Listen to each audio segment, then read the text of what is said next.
these days, especially this week, and want a chance to address those. I have a friend from Texas who hopes to address the House, and I had advised him I would yield him such time as he may use. So, my friend, people say that a lot, my friend, but Randy Weber is a dear friend, and I think he'll be out any moment.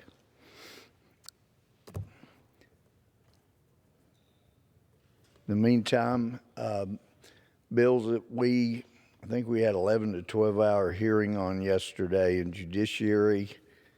There's my friend, and I will get into that momentarily. But at this time, I would yield my dear friend from Texas, Southeast Texas, whatever time he may use. Well, Judge, I thank you for yielding, and my friend from Northeast Texas, and we are going to miss you. You've had quite a distinguished career, both before you got into Congress and then when you got demoted to Congress. And we appreciate you, and I just can't tell you how much we really appreciate you. Madam Speaker, I rise today to honor the life of country music legend Mickey Gilley. Mickey Gilley passed away Saturday, May 7th in Branson at the age of 86. Born on March 9, 1936, Gilley was a native of Natchez, Mississippi, where he grew up around his two famous cousins, Jerry Lee Lewis and Jimmy Swaggart.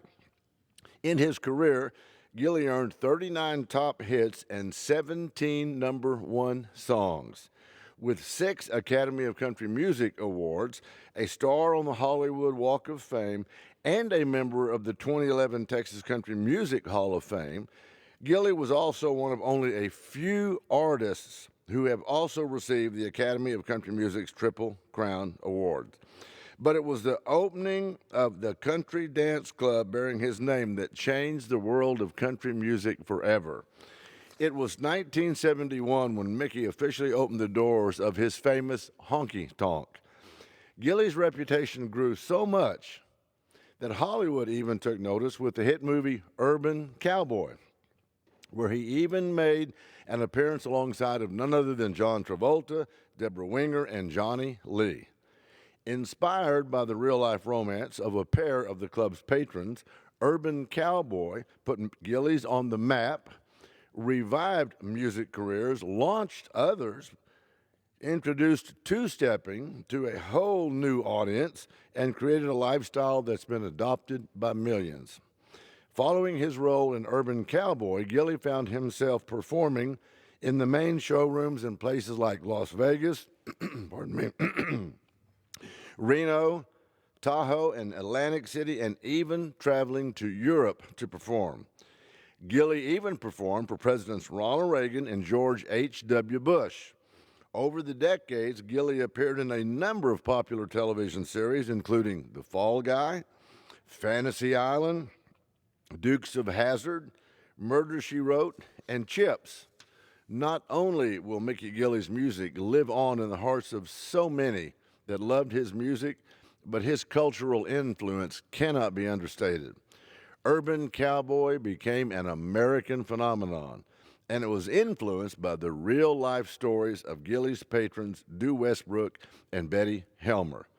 Urban Cowboy told the story of a West Texas farmhand who was new to the area and working his first job at a refinery. This film introduced country dance to America and created that lifestyle that was been adopted by millions.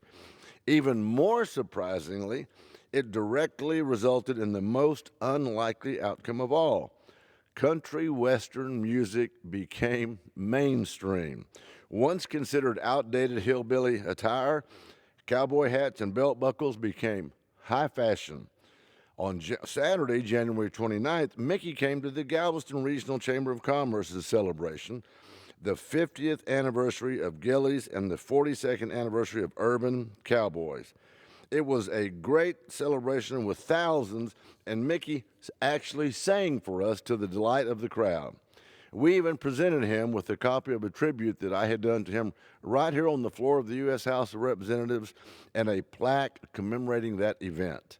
Mickey Gilley will be missed, but his legacy will live on, not only in the hearts and minds of those who loved his music, but also in America's love of country Western music, Wrangler jeans, cowboy boots, and yes, pickup trucks.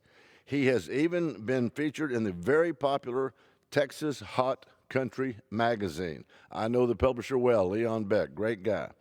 Gilley was preceded in death by his wife Vivian, who passed in 2019. He is survived by his wife now, Cindy Loeb Gilley, his children Kathy, Michael, Gregory, and Keith Ray. He's got 4 grandchildren, 9 great-grandchildren, and his cousins, Jerry Lee Lures, and I believe Jimmy Swaggart, although someone told me here recently he might have passed already. My deepest sympathies go out to his family. Thank you, Mickey Gilley, for introducing our way of life to the world. You will forever be a legend. And Mr. Speaker, with that, I yield back, and thank you, Judge. Thank you.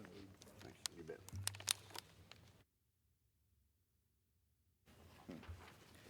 I appreciate my friend bringing that to our attention. Great tribute to a great man from a great man.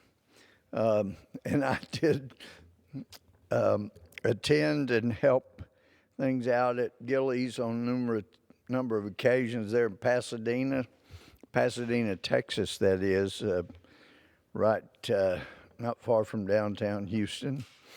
And I don't know, I guess I had the look that I could ride a bull because they turned it up as high as it could go, wheeling, and it was something. But I got better at it, but that was tough when they put that thing on full speed, yanking back and forth. I just knew I wasn't going to ride a bull in a rodeo. But rather prophetic, too. Mickey Gilley, one of his biggest hit songs, Don't the Girls All Get Prettier at Closing Time? Quite an astute observation. But we were young then.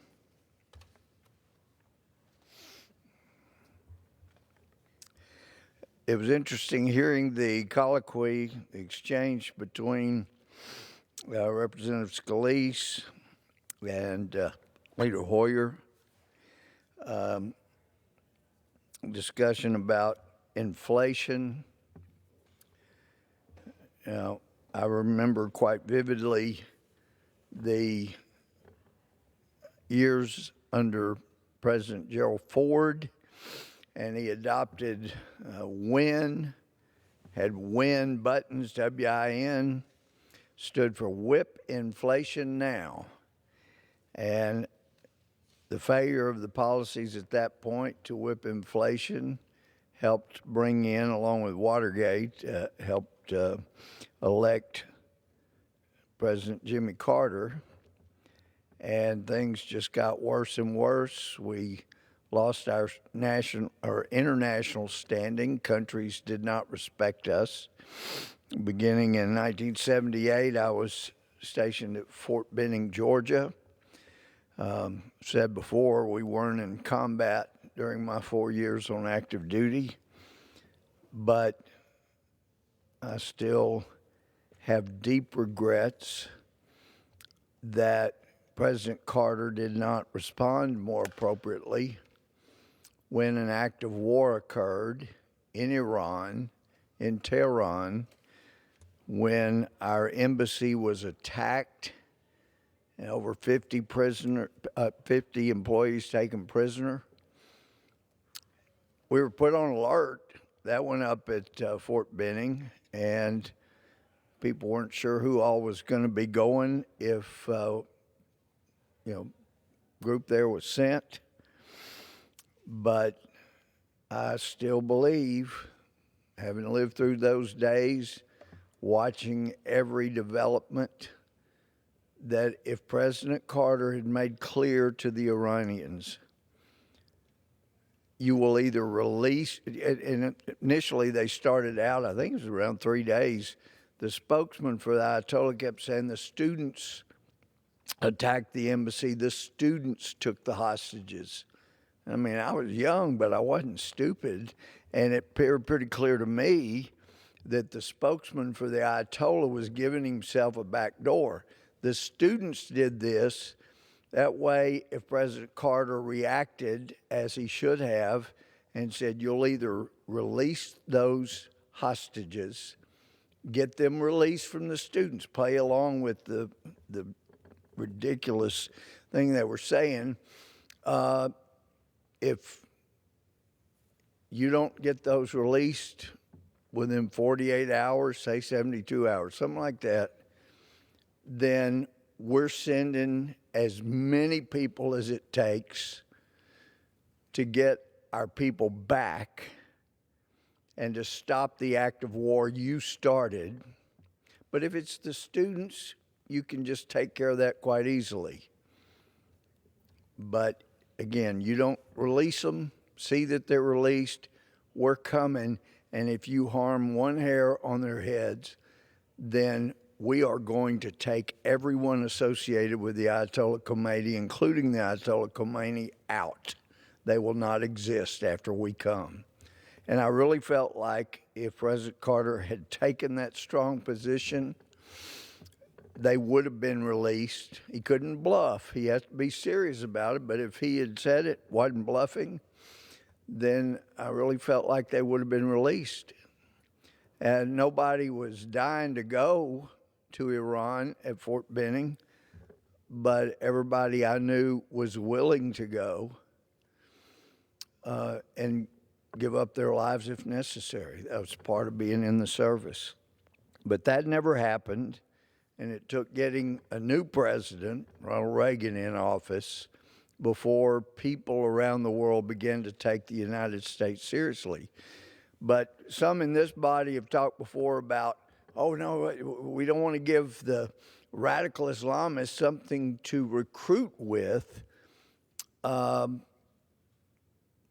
one of the best things they ever had to recruit with was President Carter and his unwillingness to take a stand and make a difference. And as a result, it's my belief that having studied history my whole life, majored in it in college, never stopped studying it, that we lost thousands of American lives because we didn't have a president in President Carter that engendered respect. And respect carries a little element of fear. We didn't have that. And as a result, for decades, Americans have suffered. And this time I want to recognize my friend, Ms. Miller, for whatever time she cares to use. You want to, okay. Thank you, friend. In just 1 week, House Democrats have managed to bypass the wishes of the American people and pass radical legislation that permits abortion through the 9th month, assures payouts to Planned Parenthood, attacks the traditional family, and eliminates medical supervision for chemical abortion pills. The American people, who overwhelmingly oppose abortion through the 3rd trimester, are appalled by the radical left-wing agenda put forth by the Speaker. House Democrats are pushing extreme left-wing agenda. They are trying to distract from the surging gas prices, record inflation, and the crises at the border which they created. It took less than 2 years for woke leftists to destroy the American economy, which was booming under President Trump's leadership. These same leftists have also openly advocated for open borders, transgender surgeries on teens, and removing the Second Amendment rights of our citizens. All of these initiatives are deeply unpopular with the American people, and I will always vote no on the radical agenda of the left. Thank you.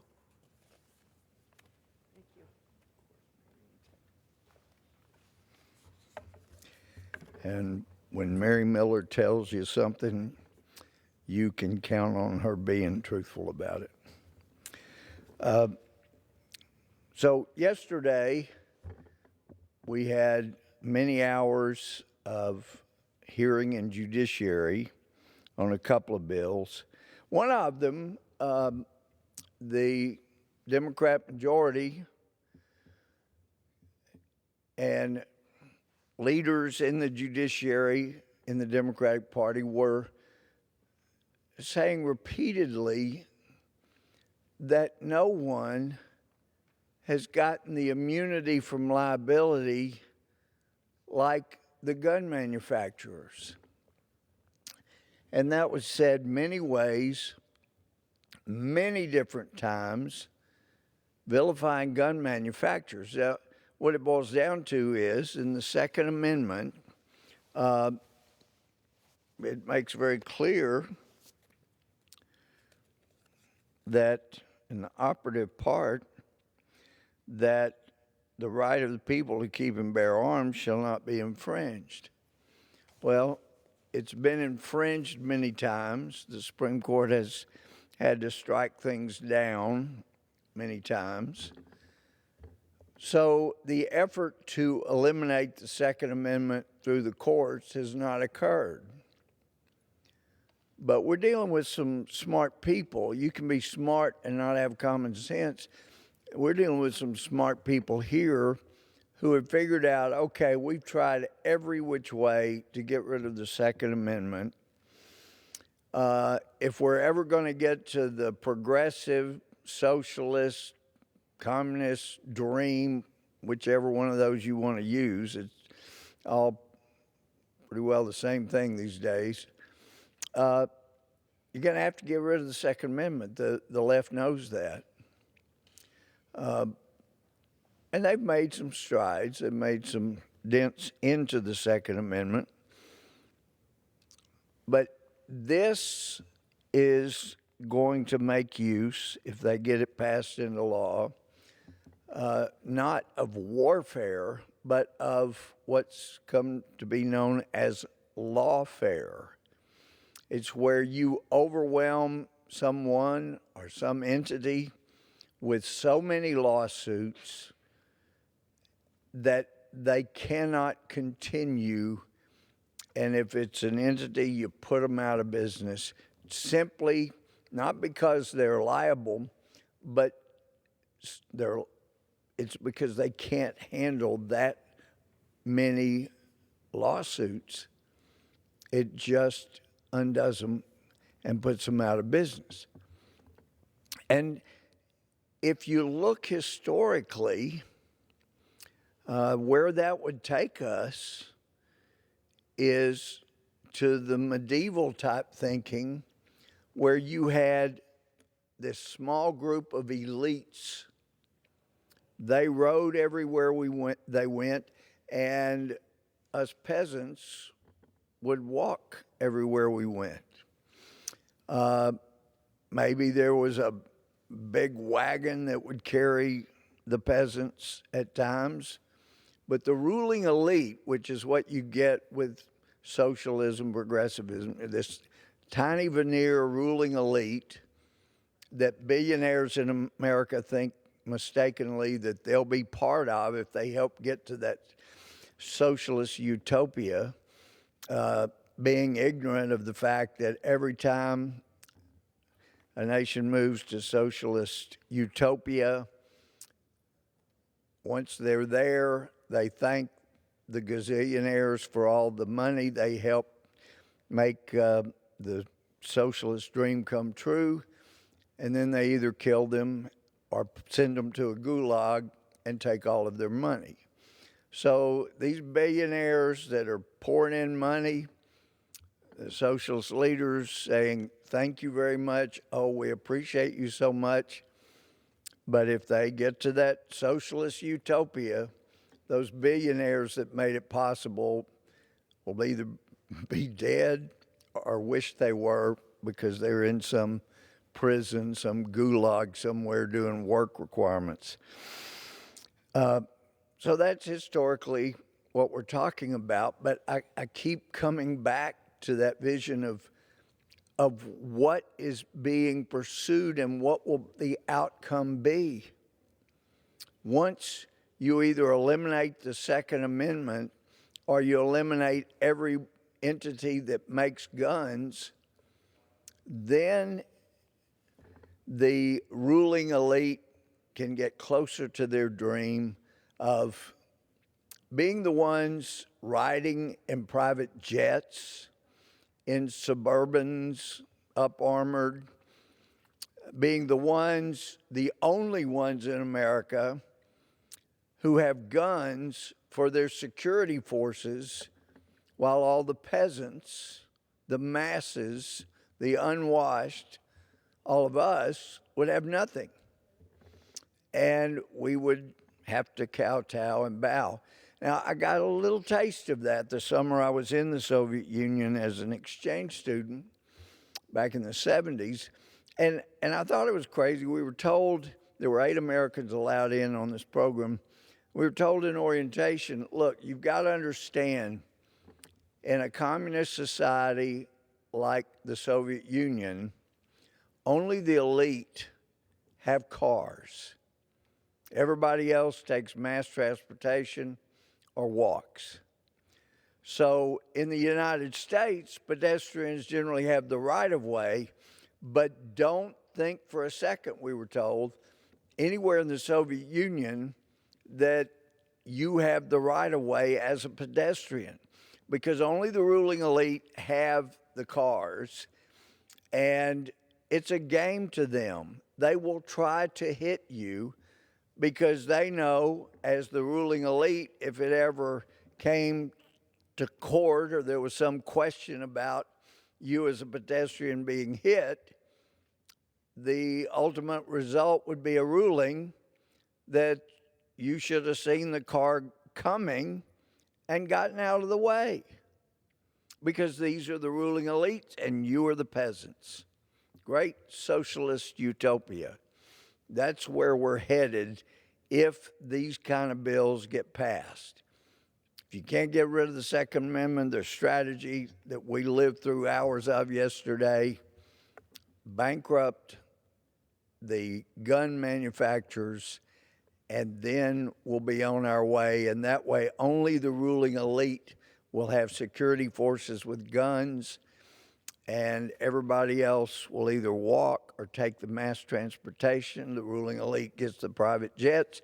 And see, it's okay to just have massive amount of carbon emissions in private helicopters, private jets, big Suburbans like Al Gore used. I'd read where he was seen having an entourage of big jets. This is long after he was out of leadership as vice president. But that they would all be sitting there cooling for the vice president or former vice president. So that's the kind of thing that will continue. The ruling elite, they get to pollute like crazy. Their yachts, their private jets, those will continue. In fact, there'll be a lot more of them. And that's, you see people like the Biden family or Hunter Biden that's gotten close to oligarchs in Russia, in Ukraine, and made money off the Chinese Communist Party because they're in charge in China, let's face it. But isn't it interesting that if you look at the policies and the things that this administration has done, who's benefited? Yeah, they talk a lot of trash about Russia, but at the same time, by President Biden basically going to war with energy companies in the U.S., he has so driven up the price of oil and natural gas that Russia's been able to fund their invasion of and war with Ukraine. And then we got $13 billion passed in this House then another 40 billion.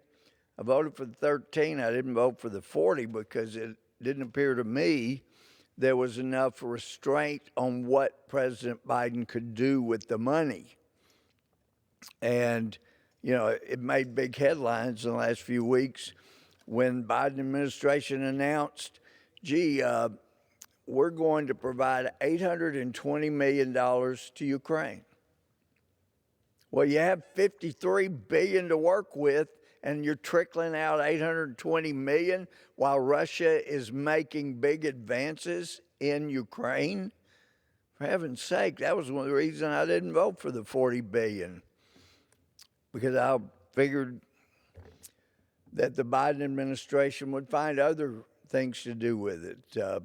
Apparently, they want to have a lot more sex change surgeries in the military. They cost a lot of money. They don't cost $40 billion if you had sex change for everybody in the military. And by the way, that does put our military members in a category where they're not able to be utilized for military services. Last I saw, they stayed in that category where you couldn't deploy them until such time as a psychiatrist could certify that they were comfortable in their new gender. Amazing. No wonder we're losing respect around the world when we're not spending defense money on defense. We're spending it on social experimentation. So we see these bills coming. We see what's happening. All you have to do is look from a historical perspective. The discussion about, the gasoline is actually cheaper now than it was at the end of the Bush administration. My gosh, we just went through TARP being passed, $700 billion. Well, yeah, that's going to cause some inflation. And then along came the Obama administration, Obama-Biden, and they got another $900 billion on top of having a majority of the $700 billion still to spend. They were throwing money at things right and left that would help them get reelected. And so I wouldn't be bragging about a whole lot. In fact, I'd seen an article indicating that during the 8 years of the Obama-Biden administration, the average black household in America during Obama-Biden 8 years, the average black household lost 30% of their net worth, which really helped bring a great deal of light and emphasis on candidate Donald Trump's question to a large black audience: what do you got to lose by voting for me? What do you got to lose? You just lost 30% of your net worth under the Democrats, and lo and behold, the average gained net worth under the 4 years of President Trump. So people, I think, are starting to look at those kind of numbers again, and I think it's important to do so. So back to our hearing yesterday, they kept saying that gun manufacturers were given immunity like nobody else in America. And it was my honor to get to illuminate that issue for those that hadn't thought through what they were saying and didn't realize that it was not true. So, first of all, a very timely topic that many of us think has long outlived its usefulness is the massive immunity that's been given to the pharmaceutical industry for the vaccinations that they've made tens of billions of dollars just in a year. Man, they've made so much money off those, so much so that they looked around. Most people have gotten the vaccination. They hate to see somebody have natural immunity from having had COVID because they're not as vulnerable to getting COVID again as apparently people are that have had the vaccinations and all the boosters. So what do? Oh, let's go after the young people under 5 years of age. These are people that statistically, you would say, they don't even have a statistical chance of getting COVID and passing away. They were the least vulnerable among us when it comes to COVID. And that's who they want to give a jab to and boosters, even though we're seeing more and more indications that immunity ends up being compromised in many people who get the boosters, that it doesn't seem to help with immunity to new strains of COVID. And Democrats were more than thrilled, it seems, to give them all kinds of immunity. When I saw the huge unfolded warnings that come with the vaccination, I said to the pharmacist, where are all the warnings? They know about a lot of things that go wrong with these. We know about it from the VAERS reports of so many things that have gone wrong, starting with blood clots and going from there. He said, no, it says up there, it's because it's emergency use authorization. Not only do they have complete immunity to any lawsuit for damages, for deaths they cause, they don't even have to warn you of all the damages that they know can result from the vaccinations or the boosters. Don't even have to warn you. So my friends in judiciary yesterday, because they kept saying, you know, nobody else gets this kind of immunity, they just weren't aware. Because, you know, I know the rules. We're here in the House of Representatives. You can't attribute intentionally lying to anybody. And that's why I'm sure that they just forgot or weren't aware of all the immunities that they've provided to other entities. But that's the pharmaceuticals. They don't even have to warn you, give you a heads up of what's coming, potentially with a vaccination or a booster. And then you got social media. And that Section 230 has allowed some of the richest companies in the world and individuals in the world to completely escape liability. They should be made to answer in court for fraud, for so many of the things that they have done, for censorship, for taking away people's rights that they were told they had under the social media. But anyway, even though I know that my Democrat friends were not talking about Section 230 immunity, there it is. And of course, they don't want to bother that because that allows all the Democrats controlling these massive social media giants to censor and help at election time and help Democrats get elected. So they want to leave that immunity in place when it needs to go. We need to just eliminate Section 230.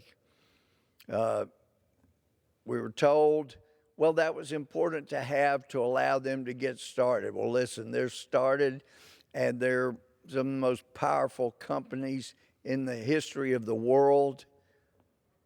Some would say more powerful than the U.S. government itself because of all the information they have. It's time to get rid of their immunity from liability for even fraud. You can't even sue them for fraud. I'm like, Diamond and Silk, they were telling me how they had paid in order to have their name come up more often. And not only did it not come up more often, an algorithm was used to send it to the bottom. That's called fraud. They took money from them under fraudulent circumstances. They can't even sue over that. So I'm for getting rid of that immunity. And I know that people knew, so they must have just forgotten. But members of Congress have immunity from being sued. You can come down here. You can, accuse President Trump of all kinds of crimes, colluding with Russia, when it turned out that was not Trump, that was the Hillary Clinton campaign that was doing the colluding with Russia. But you can accuse them all kinds of crimes, call Trump guilty of all kinds of things, and you can't be sued for it, for things you say and do here in the House. We've got that immunity. Heck, President Biden and President or Vice President Kamala Harris, or President Kamala Harris, as President Biden's called her before, they've got the same kind of immunity, so that even though we've lost more than 100,000 Americans in 1 year from fentanyl, from drugs that have come across our southern border illegally, if they didn't have the immunity that my friends and Democrat friends in Judiciary said doesn't exist, then they could be sued for their negligence or intentional failures. They both took an oath to uphold the Constitution. And so allowing a completely porous border, that's not upholding their oath. And over 100,000 people have died just from the illegal drugs that have been allowed in by this administration.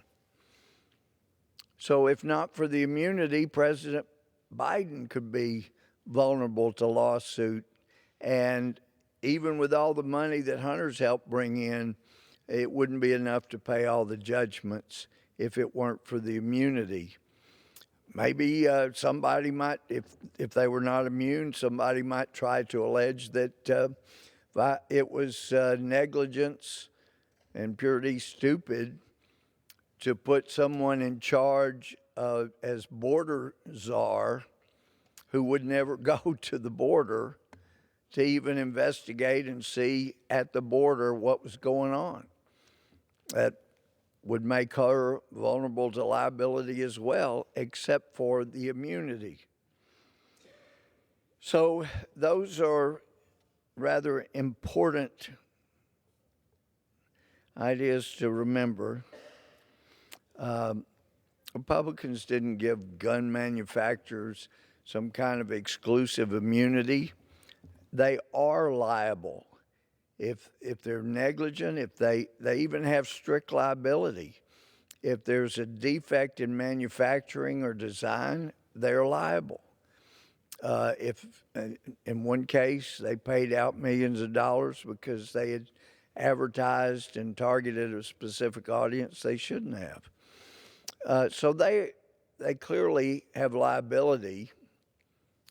And so that was just a lot of information that was not accurate that was being tossed out yesterday as a reason to get rid of all guns, except, of course, mark my words, if they were ever successful in doing that, that little veneer of ruling elite, their security would have the guns, and we, the peasants, would have no guns, no way to defend ourselves. Of course, we're seeing the abuses of law enforcement. We've had hearings on that before. Massive abuse by law enforcement. And with the bill yesterday, they were providing an exemption from getting rid of guns to bureaucrats in the Department of Agriculture and in the Department of Education. Bureaucrats. These weren't even police force. They were going to be exempt from the new laws Democrats in judiciary wanted to get passed. We said, wait, it's probably just an oversight because you give an exemption for law enforcement, but you've got no exemption for military or veterans. And the chairman of the committee, Democrat chairman, said basically, well, you got to keep in mind, they get PTSD, they got all kinds of problems, so we don't want to give that kind of exemption to carry guns to people that have been trained with them that serve or have served in the military. Just a real slap in the face to people that put their lives on the line defending our country. And you want to dismiss them? Well, they get PTSD, they got all kinds of problems. Well, it is a shame that those people who are the reason that we are allowed to be here and talk, they put their lives on the line for us and our freedoms, and then they just get dismissed. No, bureaucrats in the Department of Education who may not have ever been trained with weapons, they're more important to give exemptions than these military or current military or veterans. That is a mentality that's hard to understand. We look at Indiana, at the shooting in the shopping mall. It's incredible that a person with the right to carry, within 15 seconds, the guy coming out into the mall with the automatic weapon, and this guy's, I understand, put at 40 yards, and with a handgun. I mean, I had to qualify every year with a handgun, had with the M16, but 40 yards, put 8 out of 10 rounds in the shooter. Incredible. But it sure did end the horror at the mall. And if other shooters find out that they could have 8 out of 10 rounds put in them, if they walk out and try to do that at malls, it would help stop a lot of people from being tempted to do something that criminally evil in other shopping malls. Just incredible. We have this issue come up. We've got page after page, over 50 pages of recent history where people with right to carry have stepped up and saved so many lives because they were a law-abiding person, selfless law-abiding person, willing to put their lives at risk to save others, case after case, more than 50 in these documents. Starts with information from Criminal Research, July 11, 2022, and it goes on and on. Like I say, I know there's more than 50 pages. Heroes stepping up, putting their lives at risk. In Uvalde, they had hundreds of law enforcement there, and I still don't understand that. They could hear the guy shooting children, and you had a police chief while he's shooting children just asking him sweetly to put the gun down. The door wasn't locked. They could have gone in and taken him out at any moment. Yet, I know hundreds of law enforcement. As a former judge, former assistant district attorney, I don't know any that would have stood by while children were being killed. Turns out there were people in Uvalde that were stopped. Some law enforcement. They couldn't go in and do anything. Well, if a concealed carry or somebody with constitutional carry had been allowed to risk their lives and go in, they would have, but people were being stopped, kept from going in. But I recall an incident at our courthouse in Tyler, seeing the film when shots started being fired, the law enforcement starts running to the sound of the guns. We had one incident at the courthouse. As often the case, it was a domestic situation, and a shooter started shooting, and we had a concealed carry permit holder that took his gun. He would have, the shooter, the active shooter would have killed a lot more people, but the concealed carry permit holder started shooting at him. He got shot and died from his wounds, but there's no telling. The guy had to take off. No telling how many lives were saved by that sacrificial person being willing to put himself out there in harm's way, become a target himself, and stop the shooter. Law-abiding people have made a difference that way. We had a lady that took her gun out years ago and went into a cafeteria to eat in Central Texas, and a gunman ended up shooting her parents, among others.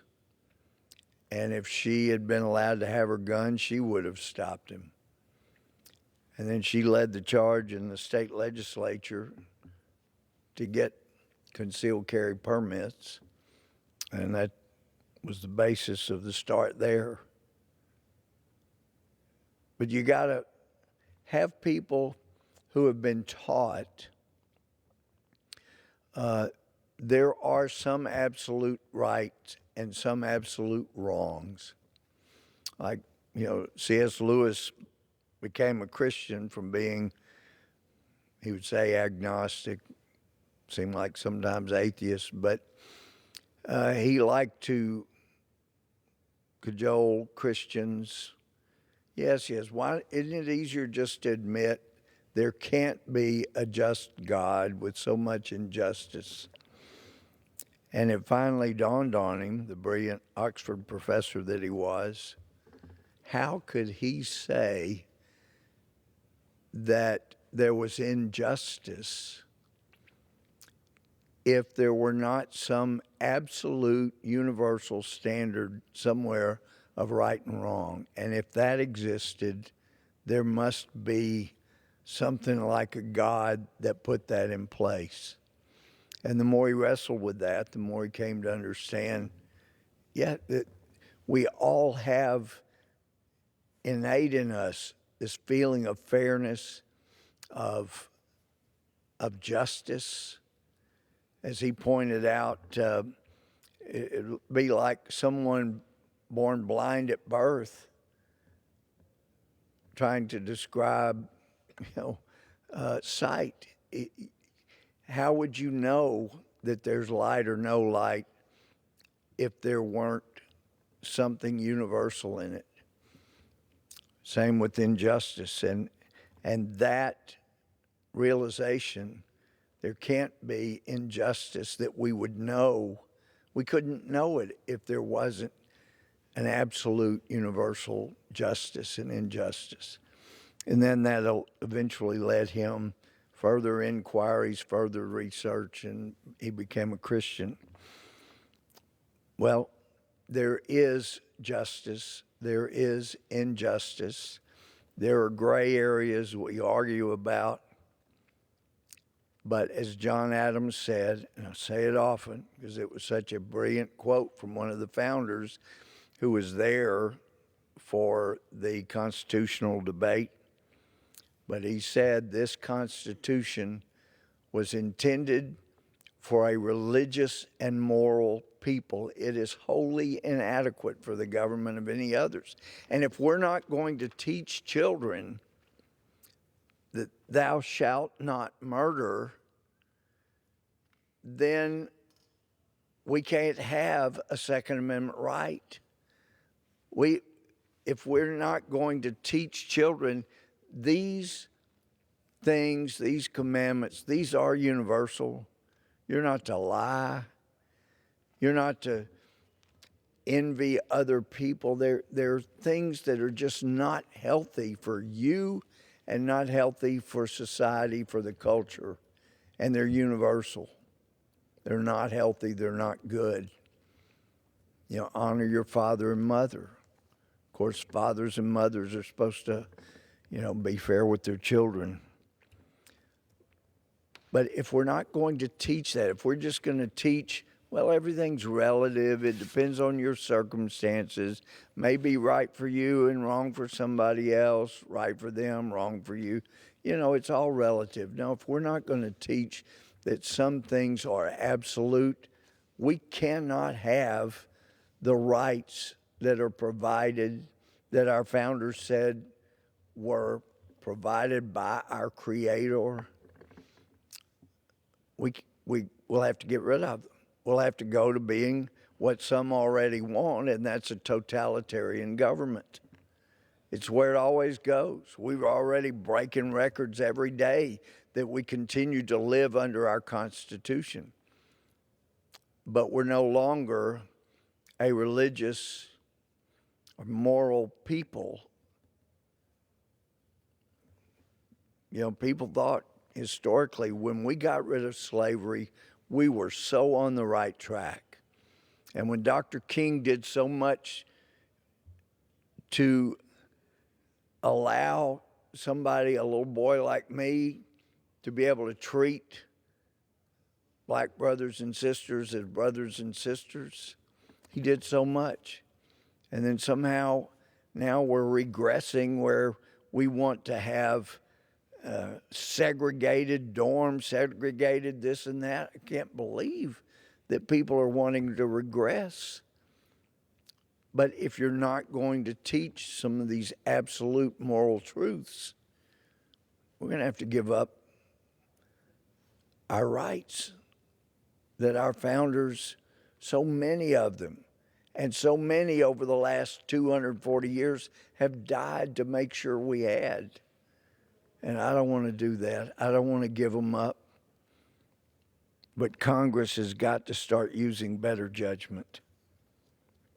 Otherwise, it's very clear historically, we're moving. We've got people that are wanting us to move to that point where the rich ride private. In the old days, they rode horses, they rode carriages. Modern day, they'll have their private jets. They'll jet back and forth around the world, telling everybody how they can't even have a wood-burning stove anymore, that you can't fertilize your fields, so people are starving to death. Well, those are the peasants, because the elite little ruling class, they got all the food they need, they got the guns they need, and the peasants out there, now, for the good of the climate, for the good of the planet, you are going to live in your refuse, and you're not going to have the benefits that our wonderful ruling elites have. It's where it's going. That's what progressivism is. That's where it always goes. A totalitarian government, the little elite group, they get to ride. They have all the food. Look at Sri Lanka. They got over 90% grade ESG. and now people are starving. Government's been overthrown. This is where it's going. I don't want to go there. We don't have to go there. Let's keep our rights under the Constitution. And with that, I yield back.